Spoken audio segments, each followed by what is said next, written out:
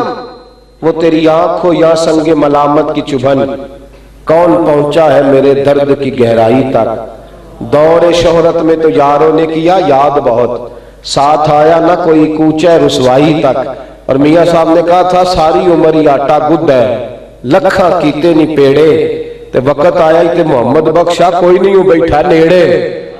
سارے چلے گئے چھوڑ چھاڑ کے، قبرستان میں مکھیاں بھنک رہی تھی تو غوث پاک گزرے، اللہ اکبر، ساری زندگی غوث اعظم کی مخالفت کرتا رہا، جب غوث پاک گزرے نا تو اس کی حالت دیکھی، اللہ اکبر، تو غوث اعظم بڑے پریشان ہوئے۔ اللہ کے بندے نرم دل ہوتے ہیں، غوث اعظم پریشان ہوئے، گھر آ کے غلام کو بلایا، فرمانے لگے یہ 100 دینار لے جا، اسے بتانا نہ کس نے دیے، جا دیا، اس کے پاس تو پہننے کو کپڑا بھی کوئی نہیں، اس کے پاس تو کھانے کو روٹی کوئی نہیں، آپ کا غلام گیا۔ یہ بھی غوث اعظم کی کرامت ہے، صرف کرامتوں پہ زور آ گیا ہے، یہ بھی کرامت ہے غوث اعظم کی۔ ان کی اصل کرامت ان کے اخلاق حسنہ ہے، ان کی اصل کرامت ان کی دین پر استقامت ہے۔ حضور غوث اعظم نے 100 دینار دیے، دیا، وہ لے کر کے گیا اور جا کے گویے کو 100 دینار دیے، تو گویہ کہنے لگا کس نے بھیجے؟ فرمانے لگے مجھے پہنچانے کا حکم ہے، بتانے کا نہیں، تو میں نے ڈیوٹی کر دی ہے، مجھے حکم تھا بتانا نہیں۔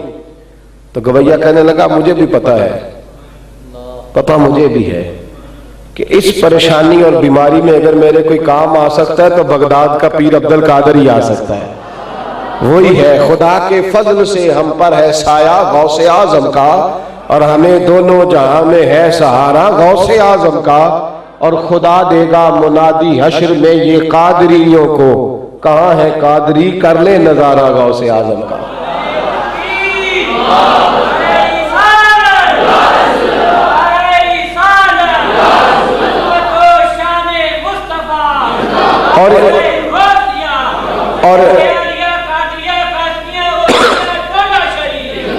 اور یہاں قادری سے مراد صرف ان کے سلسلے کے مرید قادری نہیں، ان سے پیار کرنے والا ہر بندہ ہی قادری ہے، ان سے محبت کرنے والا ہر شخص ہی قادری ہے۔ خدا دے گا منادی حشر میں یہ قادریوں کو، کہاں ہے قادری کر لے نظارہ غوث اعظم کا رضی اللہ تعالی عنہ۔ تو کہنے لگا مجھے پتہ ہے کس نے بھیجے، آپ کے ساتھ اٹھا، غلام کے پیچھے پیچھے چل دیا، پیچھے پیچھے، اور غلام کے ساتھ، توجہ کرنا میری بات پر، حضور غوث اعظم بیٹھے تھے، باز فرما رہے تھے، گفتگو کر رہے تھے، تو یوں سامنے کھڑا ہو گیا گویا کہ بڑھاپا، بیماری، تو غوث اعظم نے نظر اٹھائی اور فرمایا فقیر آپ کے کیا کام آ سکتا ہے، کیا کام؟ اس نے یوں پکڑا اپنا گریبان اور یوں چاک کیا، اللہ اکبر کہہ کے قدموں میں گرا، کہنے لگا عبد القادر میں نے کوئی صحابی تو نہیں دیکھے، اہل بیت میں سے کسی کا دیدار تو نہیں کیا، مصطفیٰ کا زمانہ تو نہیں پایا، پر آپ کا اخلاق دیکھ کے محسوس کرتا ہوں کہ اگر آپ کی یہ شان ہے تو ان کا کیا مقام ہوگا، یہ حال ہے ان کے غلاموں کا تو سرکار کا عالم کیا ہوگا۔ حضور غوث اعظم کی خدمت میں آ گیا، توبہ کر لی، حلقہ احباب میں شامل ہوا۔ بھائیو اخلاق کی دولت، کردار۔ ایک دن حضور غوث اعظم رضی اللہ تعالیٰ عنہ دجلہ کے کنارے کھڑے تھے، تو ایک غریب آدمی رو رہا تھا۔ غریبوں کی مدد درویشوں کا طریقہ ہے، یہ کوئی اصول نہیں کہ تگڑا ہے تو پیر صاحب اٹھ کے ملے اور ماڑا ہے تو اسے کہیں سویرے 8 بجے تیری بات سنیں گے، کوئی سٹائل نہیں، یہ میرے نبی کا طریقہ ہی نہیں، بالکل نہیں۔ حضور غوث پاک سے کسی نے کہا تھا حضور نذرانے بڑے آتے ہیں، تو آپ فرماتے تھے امیروں سے لیتا رہتا ہوں، غریبوں میں بانٹتا رہتا ہوں۔ یہ طریقہ فقر ہے، پیروں کا طریقہ دینا ہے۔ حضور غوث اعظم رضی اللہ تعالیٰ عنہ کھڑے تھے دجلہ کے کنارے، تو غریب آدمی رو رہا تھا، فرمایا بیٹے بھائی کیوں رو رہے ہو؟ اس نے کہا حضور کرایہ کوئی نہیں، اس پار جانا تھا، ملا لے کے نہیں گیا، الٹا اس نے انسلٹ بھی کی ہے۔ غوث اعظم وہیں کھڑے ہو گئے، کشتی کا ملا دوبارہ آیا تو غوث پاک نے 100 دینار دیے، فرمایا یہ ایڈوانس لے لو، جو غریب آدمی جس کے پاس کرایہ نہ ہو اسے میرے کرایے پہ سفر کرا دینا، لے کے جانا بھی لے کے آنا بھی، لیکن کسی غریب کی کبھی رسوائی نہ کرنا، کبھی عزت نفس پہ ہاتھ نہ ڈالنا، میرے کرائے سے۔ اور نذرانے کی بات آ گئی تو یہ بھی ذرا وضاحت ضروری ہے، پیر صاحبان کی ڈیوٹی یہ بھی ہے کہ جب مرید نذرانہ لے کے آئے تو اس سے پوچھیں تو کیا کام کرتا ہے، اس سے پوچھے کہاں سے لایا پیسے، یہ ان کی ذمہ داری ہے۔ ہم نے اپنے استاد گرامی حضرت مولانا ابو داؤد صاحب رحمۃ اللہ علیہ، ہم نے ان کو دیکھا ہے، کوئی شخص آتا تو نذرانہ لے کے پوچھتے بیلیا کی کم کرنا ہے، 1000 روپیہ لایا، کہتا حضور میں ریڑھی لانا، تے فرمان لگے تو تے 8 دنوں دی کمائی مینوں دے چلے، تے تیرے بچے تے بڑے پریشان ہون گے، تو انج کر ان توڑا کے لیا تے 50 روپیے مینوں دے جا، 950 واپس لے جا، میرا کام چل جائے گا، میرا تو خرچہ ہی کوئی نہیں، تو میں تیرا دل رکھ لیتا ہوں۔ پیروں کی یہ بھی ڈیوٹی ہے کہ ان سے پوچھیں کہ کمائی ٹھیک ہے، کہاں سے لایا ہے، اس لیے کہ لقمہ حرام اندر چلا جائے تو معرفت کی روشنی مدد ہونا شروع ہو جاتی ہے، یہ ان کی ذمہ داری ہے۔ حضور غوث پاک رضی اللہ تعالیٰ عنہ کے پاس بادشاہ وقت آیا، وقت کا بادشاہ، یہ آتے رہتے ہیں آستانوں پہ، درباروں پہ آتے ہیں، ان کے لیے ان کو تو سیاست کرنی ہوتی ہے، تو جنازے بھی اس لیے پڑھتے ہیں کہ مرنے والے کے لوائقین ووٹ دیں گے، انہوں نے آنا ہوتا ہے۔ میں شروع میں کہہ رہا تھا کہ ٹوپیاں پہن کے محفلوں میں شریک ہو جاتے ہیں، بعد میں موجیں بھی کرتے ہیں، یا تو بدلے نا اگر یہاں آ رہے ہیں۔ وقت کا بادشاہ آیا تو کہتا میں رستے میں سوچ رہا تھا کہ بابے کو تھوڑا نذرانہ دے آؤں تاکہ میرے حق میں بھی نرم ہو جائے۔ ان لوگوں کی سوچ ایسی ہوتی ہے، یہ الیکشن کے بعد کہتے ہیں اس دفعہ ہم نے اتنے مولوی استعمال کیے، اتنے پیروں کا ٹیشو پیپر بنایا، ان کی سوچ ایسی۔ میں رستے میں سوچ رہا تھا، بادشاہ کہتا ہے کہ میں تھوڑے پیسے دے آؤں بابا میرے حق میں نرم ہو جائے، کہتے میں آ رہا تھا تو میں نے کہا یار شورا تو بڑا سنا ہے کہ وقت کے کامل ولی ہیں، آج کل سیب کا موسم نہیں، اگر بابا سیب کھلائے تو پھر ولی مانوں گا، سیب کھلائے تو پھر ولی ہوں۔ کہتے میں آ کے بیٹھا ہی تھا غوث پاک کی بارگاہ میں، تو آپ نے ہاتھ اٹھائے تو غیب سے 2 سیب آ گئے، تو حضور غوث اعظم رضی اللہ تعالیٰ عنہ میری طرف سیب بڑھا کے کہنے لگے میری ولایت کو سیبوں سے نہ آزما، رسول اللہ کے دین کی خدمت سے آزما۔ یہ ولایتیں سیبوں کا ولایتوں سے کیا تعلق ہے؟ مانا تو نے مانگے ہے تو کھا لے، چوری بھی دی، اس نے کاٹا، سیب کھایا تو کہنے لگا حضور یہ تو کڑوا ہے، آپ نے اپنے والا کاٹ کے اسے ایک ٹکڑا دیا تو کہنے لگا حضور یہ بڑا میٹھا ہے۔ حضرت صاحب سیب تو دونوں غیب سے آئے، تو میرے والا کڑوا آپ کا میٹھا، آپ فرمانے لگے دونوں میٹھے تھے، ایک کو ظالم کے ہاتھ لگ گئے، ظالم کے ہاتھوں میں چلا گیا تو کڑوا، ورنہ دونوں میٹھے تھے۔ اٹھنے لگا تو 2 اشرفیوں کی بھری ہوئی تھیلیاں اس نے غوث اعظم کے مصلے کے نیچے رکھی، حضور نذرانہ ہے، نذرانہ جب نیچے رکھی اٹھ کے جانے لگا تو غوث اعظم نے آواز دی، فرمایا بھائی پیسے لے جا، ضرورت کوئی نہیں۔ اس نے کہا جی نذرانہ ہے، فرمایا تمہیں کہا نہ لے جا، کوئی ضرورت نہیں، اللہ نے بڑا دیا ہوا، سانو تخت ہزارے دی لوڑ کی ہے، نال کی لگے شہر بمبول دے نال، اسی اپنی بال کے سیکنے ہیں، سانو کی لگے کسے اور دے نال۔ درویش کی تو نظر پیسوں کی طرف چلی گئی تو بس ہو گیا، ختم مسئلہ۔ فرمایا بھائی لے جا، ضرورت نہیں، اپنی مٹی پہ چلنے کا سلیقہ سیکھو، کسی کے سنگ مرمر پہ چلو گے تو پھسل جاؤ گے۔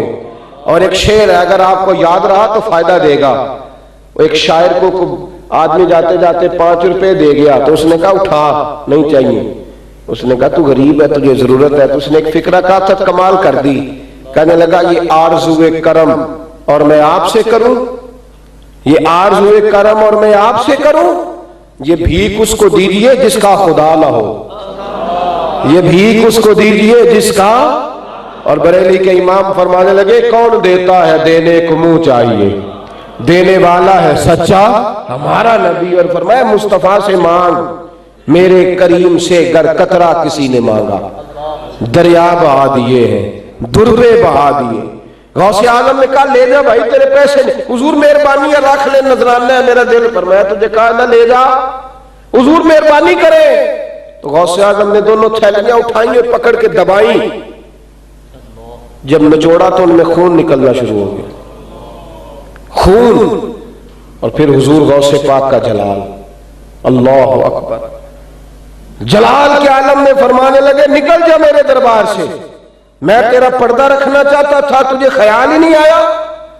حضور غوث اعظم فرمانے لگے تو غریبوں کا خون نچوڑ کے مجھے نذرانہ دینے آ گیا، غریبوں کا لہو نچوڑ کے مجھے دینے آ گیا، خبردار نکل جا، آئندہ میرے دربار کا رخ نہ کرنا، ورنہ میں یہ خون اتنا بہاؤں گا کہ تو بھی بہ جائے گا، تیرا محل بھی بہ جائے گا۔ جو تیرے آستانے پہ آیا اسے پوچھ تو صحیح پیسے کہاں سے لایا ہے، اسے سوال تو کر، کاروبار کیا ہے، دھندا کیا ہے، یہ پوچھ تو صحیح۔ غوث اعظم رضی اللہ تعالیٰ عنہ وہ والا چکر بھی کوئی نہیں کہ میری مسجد ٹھیک ہے تو میں غیر سیاسی ہوں، نہ، شاہان وقت کی آنکھوں میں آنکھیں ڈال کے بات کرتے تھے۔ جمعے والے دن کسی نے بتایا کہ بغداد کا گورنر ایک ظالم کو بنا دیا گیا ہے، تو غوث اعظم ممبر پہ بیٹھے اور بیٹھ کر فرمایا میں بادشاہ سے کہتا ہوں میرے جمعہ پڑھانے سے پہلے گورنر بدل دے، ورنہ جمعے کے بعد میں خود بدل دوں گا۔ ہاں میں خود بدل دوں گا، اللہ نے مجھے بڑے اختیار عطا فرمائے ہیں، میں بدل دوں گا ہر چیز۔ بس جمعہ پڑھ کے بعد نکلے تو بادشاہ دروازے پہ کھڑا تھا، کہنے لگا حضور میں نے بدل دیا ہے، بدلا گیا۔ غوث اعظم جاہو جلال، اور یہ نہیں کہ آستانہ صحیح چل رہا ہے، مدرسہ صحیح چل رہا ہے، خطابت ٹھیک چل رہی ہے، باہر بادشاہ ظلم کرتے پھرے غریبوں مسکینوں پہ، تو علماء اور مشائخ کو پرواہ نہیں۔ بیدار مغز، جواب فکر صوفی تھے غوث اعظم، انہیں بات کرنی آتی تھی۔ آخر میں ایک اور بات بھی سنیں، یہ ساری باتیں اپنی جگہ، مسلمان کا دل اس وقت تازہ رہتا ہے جب وہ اپنے رب سے جڑا رہتا ہے۔ یہ سارے صوفیاء کے اندر کمالات پتہ کیوں آتے تھے؟ ان کا مسلح بڑا آباد تھا، مسلح بڑا آباد۔ تنہائی کی عبادت آدمی کو زندہ کرتی ہے۔ 2 نفل بھی بندہ پڑھے نا کبھی تنہائی میں اللہ کے حضور، 2 نفل بھی، اور اکیلا ہو کوئی نہ ہو، وہ ہو اس کا خدا ہو اور درمیان میں مصطفیٰ کا وسیلہ ہو صلی اللہ علیہ وسلم، تو 2 نفل بھی پڑھے نا اکیلے میں تو اس کی روح زندہ رہتی ہے۔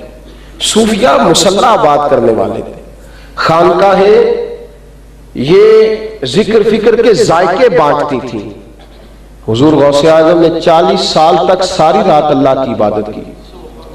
کتنے سال؟ بولیے۔ مادرزاد ولی تھے، حسنی حسینی سید تھے، کمالات والے تھے، کیا ضرورت پڑی تھی؟ یہاں تو لوگ کہتے ہیں کوئی مسئلہ نہیں، میں غوث پاک کا ماننے والا ہوں، جنت تو سامنے نظر آ رہی ہے۔ وہ 40 سال مصلی پہ بیٹھے رہے، یہ کون بات اپنائے؟ اللہ کے ساتھ ان کا رشتہ بڑا مضبوط تھا۔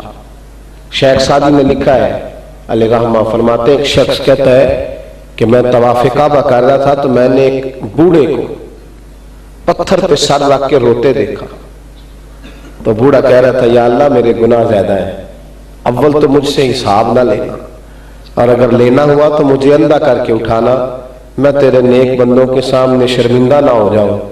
وہ بزرگ کہتے ہیں میں اس شخص کے قریب گیا کہ تسلی دیتا ہوں، دعا کرتا ہوں، امید دلاتا ہوں۔ میں نے جب جا کے کندھے پہ ہاتھ رکھا اور اس بزرگ نے چہرہ اٹھایا تو میری چیخ نکل گئی، یہ کوئی گناہگار تو نہیں، یہ تو بغداد کے پیر عبد القادر جیلانی ہے۔ راتی ساری کر کر زاری، نیند اکھاں تھی توندے، فجر اوہی گناہگار کا آون، سب تو نیوے ہوتے۔ ساری زندگی اللہ کو راضی کر کے پھر بھی کہتے مولا حساب نہ لینا، ہم حساب والے نہیں، ہم تو درگزر والے۔ میرے بھائی، بزرگوں نے رجوع اللہ کا درس دیا، معرفت الہی، محبت الہی، خوف الہی، یہ ان کی زندگی کے مقاصد ہوتے تھے۔ اپنے مصلی کی طرف توجہ کریں، ان بزرگوں کی تعلیمات کی طرف توجہ کریں۔ ہم لوگوں نے کمیاں پیدا کی ہیں، اس لیے ہمارے آستانوں پر بھی اعتراضات ہونے لگے۔ اگر ہمارے اندر کمیاں نہ ہوتی تو مخالفین کو کبھی کوئی جرأت، ہم نے کمیاں پیدا کی ہیں، غلط لوگوں کے ہاتھ میں طریقہ دیا، ہم نے غلط چیزوں کو طریقت کا حصہ بنایا، اور ان لوگوں کے لیے بھی ہماری نصیحت ہے جو بزرگوں پہ اعتراض کرتے ہیں، یاد رکھو دین کے چمن میں جتنی بہار ہے یہ بزرگان دین کی برکت سے ہے، اور آج جتنے مصلی مسجد ادارے آباد ہیں یہ ان بزرگوں کے طفیل آباد ہے۔ اگر ان کو بیچ میں سے نکال دو گے تو پھر تو چھلکا ہی رہ جائے گا، چھلکا ہی ہے، پھر اس کا کیا کرو؟ تم لوگ خالی اس لیے ہو کہ تمہارے اندر وہ کیف نہیں۔ تو میرے بھائی، غوث اعظم نے اپنے اخلاق سے، کردار سے، عمل سے لوگ تعمیر کیے۔ غوث اعظم نے تعمیر انسانیت کی، آپ نے انسانیت کو تعمیر کیا، لوگوں کے دلوں میں اللہ اور اس کے رسول کی محبت کو پیدا کیا۔ قریب آئیں بزرگوں کے، اپنے بزرگوں کو پڑھیں، ان کی تعلیمات کو سیکھیں۔ ایک بات حضور غوث اعظم کی عرض کر کے گفتگو سمیٹ دوں۔ کسی نے کہا تھا حضور دعا قبول نہیں ہوتی، تو آپ نے فرمایا میرے ساتھ 3 وعدے کر، رزق حلال کھائے گا، رزق حلال کھائے گا، اور دوسرا میرے ساتھ وعدہ کر کہ تو اپنی زبان سے کوئی ایسا فکرہ نہیں نکالے گا، کوئی ایسا فکرہ جو تیرے نفس کی خواہش کے مطابق ہو. تو جو بھی بولے گا تو اللہ کی رضا والا فکرہ بولے گا. اور تیسرا آپ نے فرمایا تو اللہ کے عائد کردہ حقوق کے اندر کوئی کمی نہیں کرے گا کہ 3 کام تو کر اور تجھے ولایت کی سند عبد القادر دیتے ہیں، تو جو بھی کہا کرے گا رب قبول فرما لیا کرے گا. میں بات ختم کرنا چاہ رہا تھا پر بات یاد آ گئی، آپ کی اجازت ہو تو کر دوں ایک بات اور. تھوڑے سے بولے ہیں نا آپ، تو جمہوری ملک ہے. ایک بات عرض کر دوں. لوگ پوچھتے ہیں جی بی بی گئی تھی پیر صاحب کے پاس تو اسے بیٹا ہو گیا، کس طرح؟ تو میں کہتا ہوں بھائی بڑی سادی سی بات ہے، اللہ کے ولیوں کو اللہ کو منانا آتا ہے. اللہ کے ولیوں کو اللہ بندوں پہ مہربان ہے کہ نہیں؟ بولے ہے نا. تو حضور قیامت کے دن کیا کریں گے؟ اللہ کو منائیں گے. حضور اللہ کو بخاری مسلم پڑھے، نبی پاک فرماتے ہیں میں سجدہ کروں گا تو رب کہے گا محبوبہ سار اٹھانا، جیسے تو کہے گا ویسے ہی ہو جائے گا. تو یہ منانا آتا ہے. ایک بی بی غوث اعظم کی بارگاہ میں آئی، اس نے کہا حضور اولاد کوئی نہیں، 13-14 سال گزر گئے شادی کو. ساس کہتی ہے نکال دینا ہے، خامن کہتا ہے میں مجبور ہوں تجھے فارغ کرنے. 13 سال انتظار کیا، میرے لیے دعا کریں حضور میرا گھر اجڑ جائے گا، میرا باپ روتا ہے، میرے بھائی پریشان ہے، مہربانی ہو جائے ایک بیٹا رب مجھے دے دے، میرے آنگن میں بھی کوئی کھیلنے لگا ہے، مہربانی کرے. لوگ مجبور ہو کے آتے ہیں نا درباروں پہ، اور کئی مداری بیٹھے ہیں درباروں پہ جو ان مجبوروں کو لوٹتے ہیں، ان دکھیوں اور پریشان لوگوں پر ظلم ڈھاتے ہیں. کہا حضور میرے پر مہربانی ہو جائے. تو غوث اعظم نے دعا کے لیے ہاتھ اٹھائے، کہا اے اللہ تیری بندی تیرا بندہ سمجھ کے آئی ہے، مہربانی کر اس کے حال پہ. تو آواز آئی عبد القادر اس کے نصیب میں تو اولاد ہے ہی نہیں، ہے ہی نہیں، لکھی نہیں. تو غوث اعظم چیخ مار کے روئے، کہنے لگے مولا مجھے پتہ چل گیا تو عبد القادر کو رسوا کرنا چاہتا ہے، کر دے رسوا. تجھے نہیں پتا تھا یہ میری طرف آ رہی ہے؟ تجھے خبر نہیں تھی کہ میرے اس کے دل میں کس نے ڈالا کہ عبد القادر کے پاس جا؟ چل ٹھیک ہے تو نہ دے. یہ باہر جا کے لوگوں کو کہے گی میں تو غوث پاک کے پاس سے بھی ہوا یوں، میرا کچھ نہیں بنا، کوئی حرج نہیں، اگر تو مجھے رسوا کرنا چاہتا ہے تو میں راضی ہوں. بی بی کہتی میں کانوں سے سن رہی تھی عاطف غیب سے ندائی عبد القادر جتنے بیٹے تو کہے گا اتنے ہی دے دیں گے، اتنے ہی مل جائیں گے. تو غوث اعظم کہنے لگے بی بی جا میں نے اللہ سے وعدہ کر دیا ہے رب کریم کی رحمت کے بھروسے پر کہ اللہ تجھے 7 بیٹے عطا فرمائے گا. اللہ والوں کو منانا آتا تھا، بات سادی سی ہے، میرا جس سے رابطہ مضبوط ہو جائے وہ میری مانیں گا. میں بہت سارے ایسے لوگ ہیں ان کی بات ماننا میری مجبوری ہے. اللہ کو مجبور تو کوئی نہیں کر سکتا، پر ایک قانون اللہ نے بیان کیا کتب علی نفسہ الرحمہ، کچھ چیزیں وہ اپنی رحمت سے خاص فرما لیتا ہے. واللہ یختص برحمتہ من یشاء، کچھ لوگوں کو اپنے کرم سے خاص کر لیتا ہے. تو وہ لوگ جب کوئی بات کہتے ہیں تو اللہ اپنے کرم سے ان کی قبول فرماتا ہے.